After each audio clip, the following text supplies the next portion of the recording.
오늘은 지난주에 이어서 사순절이기에 십계명을 공부하겠습니다. 십계명에 있는 하나님의 뜻을 전해드리겠습니다.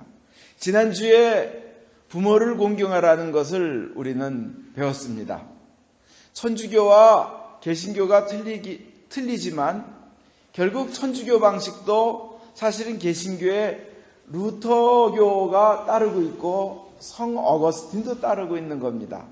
우리 성공의 방식은 십계명이 개신교 방식으로 나누었지만 다 좋습니다. 어느 걸 가지고 뭐가 좋다 나쁘다, 우상 숭배 때문에 나눴다 그런 분쟁에 우리는 같이 빨려 들어갈 이유가 없습니다. 어떻게 해석하냐의 차이입니다. 우리 지난주에 설교 중에 말씀드렸던 거 5번째 계명은 뭐였죠? 지난주 부모를 공경하라. 부모를 공경하는 자는 세상에서도 복받고 영원토록 복을 받을 것이다 하는 겁니다. 사람들이 세상에서 출세하기 위해서 좋은 대학을 가려고 하고 돈을 많이 벌려고 하고 좋은 웰빙 음식을 많이 먹으려고 하면 그러면 사실 행복할 줄 알지만 성경은 다르게 얘기합니다. 네가 정말로 세상에서 잘되고 건강하려면 부모를 공경하라.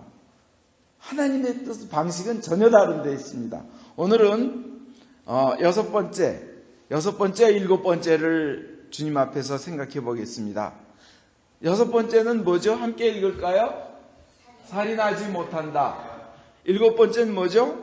간음하지 못한다. 네, 이 살인하지 말라 이 6번째 계명 가지고 하나님의 은혜를 나누겠습니다. 성경에는 레위기 24장 21절에 보면 살인한 자는 사형에 처해야 된다고 했습니다. 근데 구약은 살인죄를 아주 이렇게 사형을 당해야 되는 심각한 죄로 다루고 있습니다. 근데 예수님께서는 살인이라는 죄를 꼭 사람을 죽이는 거 외에 한 발 더 나가서 이러한 것도 바로 살인죄와 버금가는 거다 하고 말씀하셨는데, 형제를 미워하는 거, 나가라 하고 바보라 하는 거, 형제를 비방하는 거, 형제에게 미친놈 취급하는 거, 이것도 모두가 살인에 버금가는 죄라는 겁니다. 가슴이 찔리시죠? 저도 찔립니다.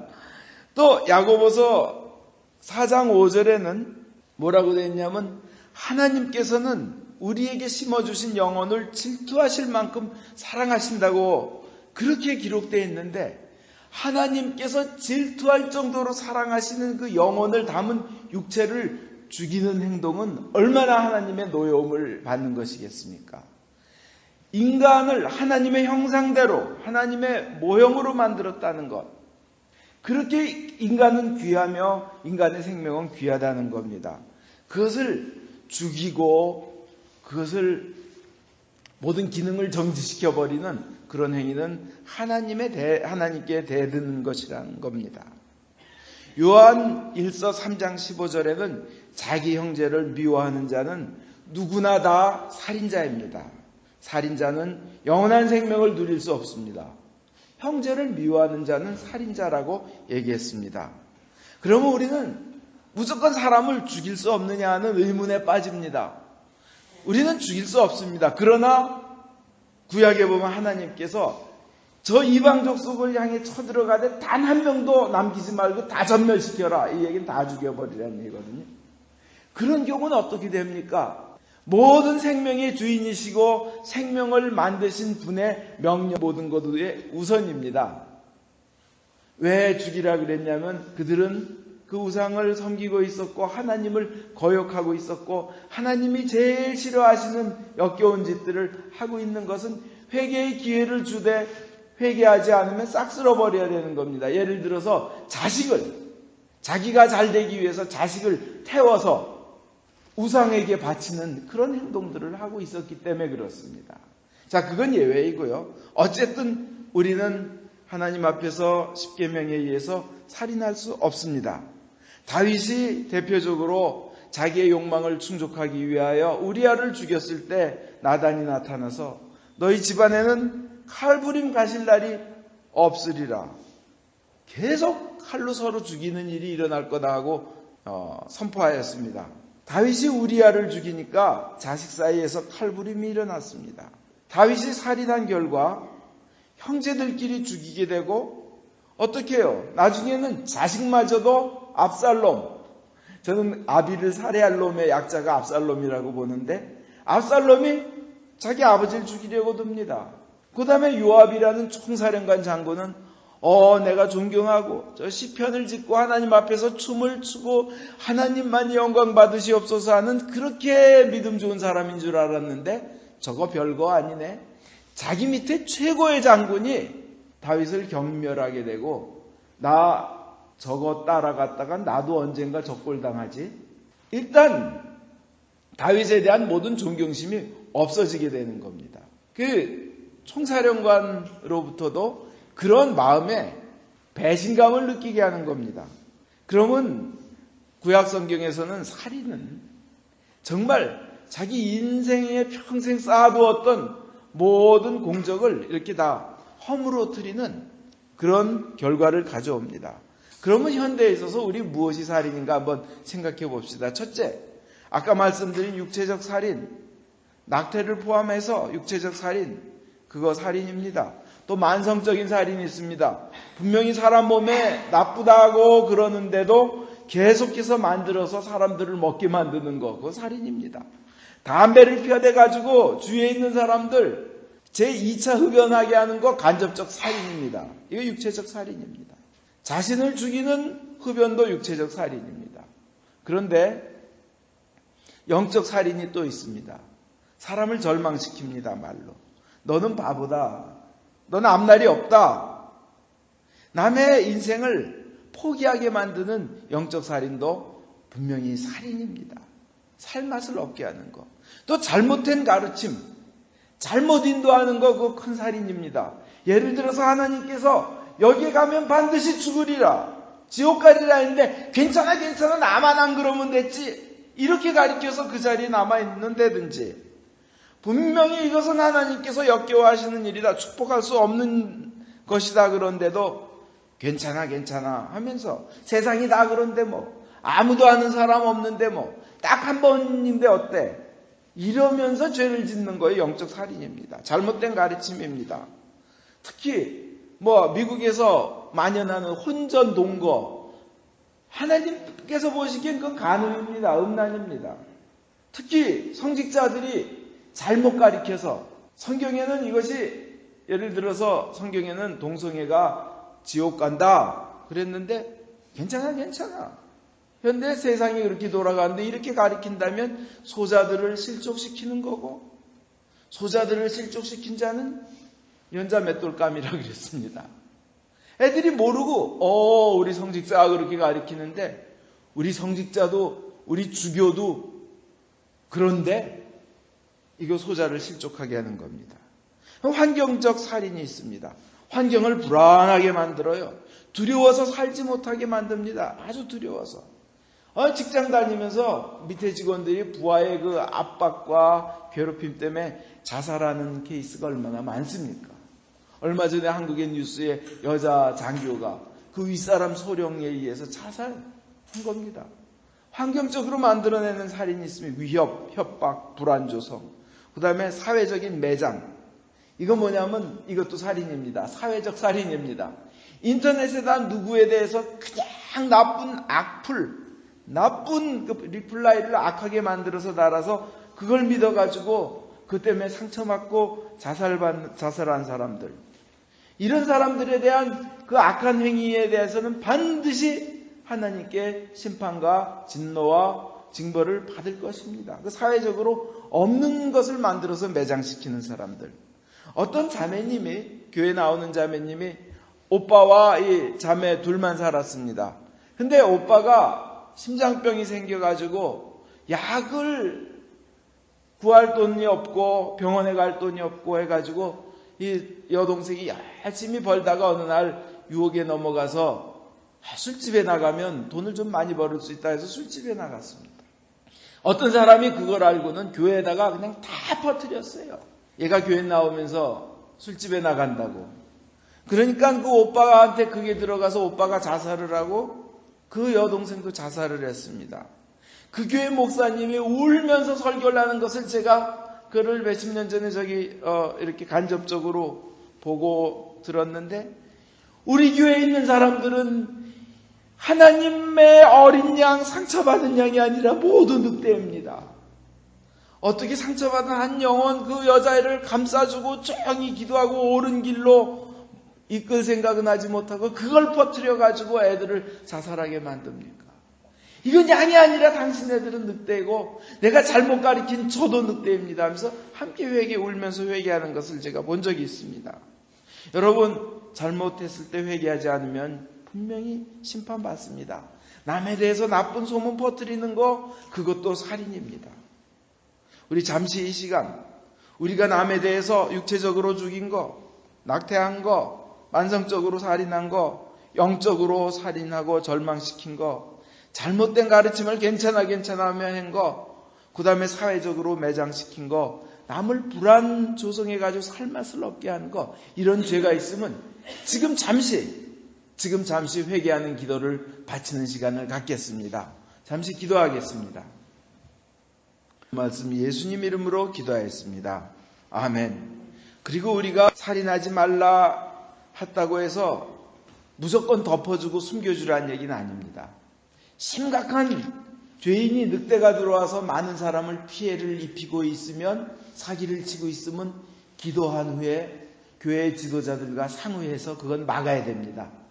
그 전에 제가 어떤 큰 교단, 전 세계에서 제일 크다는 교단에 한국에서 있었던 일을 뉴스로 봤는데, 한 사람이 거기 가가지고 열심히 3, 4년 일해요. 그러니까 그 교회 목회자는 성실한 청년이니까 좋은 자매님을 소개시켜가지고 결혼을 시킵니다. 결혼하고 나서는 이 친구는 등록도 안 하고 또 딴 교회 가서 3, 4년 열심히 해가지고 또 딴 자매와 결혼하고, 그렇게 세 번째 하다 걸린 사람을 봤어요. 실제 있었던 일입니다. 그런 건 막아야죠, 알고 있으면. 그죠? 그거 덮어주라는 얘기는 아닙니다. 이건 물론 극단적인 케이스이기 때문에 그걸 고려하라는 얘기지, 그게 원칙이라는 건 아닙니다. 그 다음에 우리가 할 일은 그럼 뭐냐? 살인하지 말라. 우리가 할 일이 있습니다. 살인하지 말라를, 이 부정적인 면에서 살인하지 말라, 이 돈, 이것의 반대쪽의 완성은 뭐죠? 이웃을 내 몸같이 사랑하라. 같은 계명, 같은 맥락입니다. 10계명의 5번째부터 10번째까지는 내 이웃을 내 몸같이 사랑하라, 이것으로 완성됩니다. 살인하지 말라를 전적으로 발전시키고 완전한 곳으로 이끌어 나가면 이웃을 내 몸같이 사랑하라, 예수님처럼 이웃을 위해서 자기 자신을 희생하는 겁니다. 그리고 그 주위 사람들에게 희망과 기쁨을 넣어주는 겁니다. 영적으로 살인하고 사회적으로 매장시키고 인터넷에 악플 쓰는 대신 우리가 믿는 사람이라면 그 실수가 있고 앞날이 캄캄하고 무능하다고 자기를 느끼는 사람들에게, 믿는 자에게는 능치 못한 일이 없다. 예수님께서 함께 계시면 우리는 세상에서도 주님의 능력으로 인하여 누구보다 귀한 삶을 살 수 있다. 죽지 말아라.